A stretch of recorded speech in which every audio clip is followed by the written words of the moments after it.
আসসালামু আলাইকুম। সবুজ বাংলার নিয়মিত আয়োজন সবুজ মাঠে স্বাগত জানাচ্ছি মোহাম্মদ শাওকত হোসেন। আজকে সারাদিন ঘটে যাওয়া বিভিন্ন খেলার বিষয় নিয়ে আপনাদের সাথে আলোচনা করব। প্রথমে আলোচনা করছি বাংলাদেশ জিম্বাবুয়ে সিরিজ নিয়ে।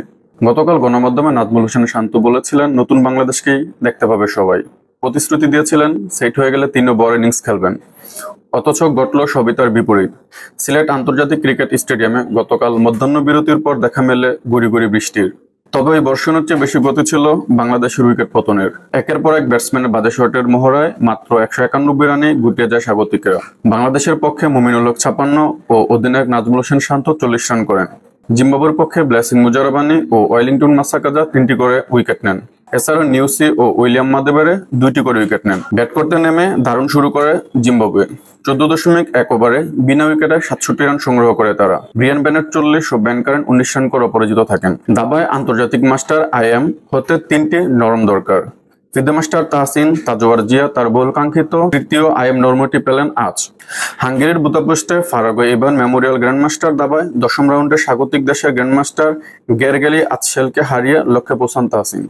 টুর্নামেন্টে রানার আপ হয়েছেন তিনি। ইংলিশ প্রিমিয়ার ফুটবল লিগে খেলা হামজা চৌধুরী বাংলাদেশের জার্সিতে ইতিমধ্যে খেলে ফেলেছেন।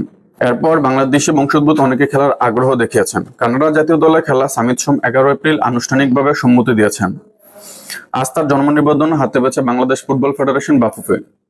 এখন অপেক্ষা শুধু পাসপোর্টের। আজ বাফুফে সম্মতি পেয়েছে আরো একজন ফুটবলারের।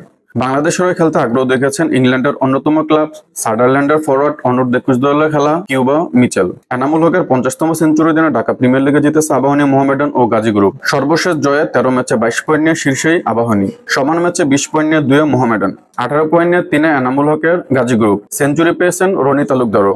মোহামেডানের হয়ে 122 রানের অনবদ্য ইনিংস খেলেন তিনি। প্রিমিয়ার লিগে রেলিগেশন লিগে আগামীকাল ব্রাদার্স ইউনিয়ন খেলবে শাইনপুকুরের বিপক্ষে। সবুজ বাংলার সবুজ মাঠের আয়োজন আজকে এ পর্যন্তই।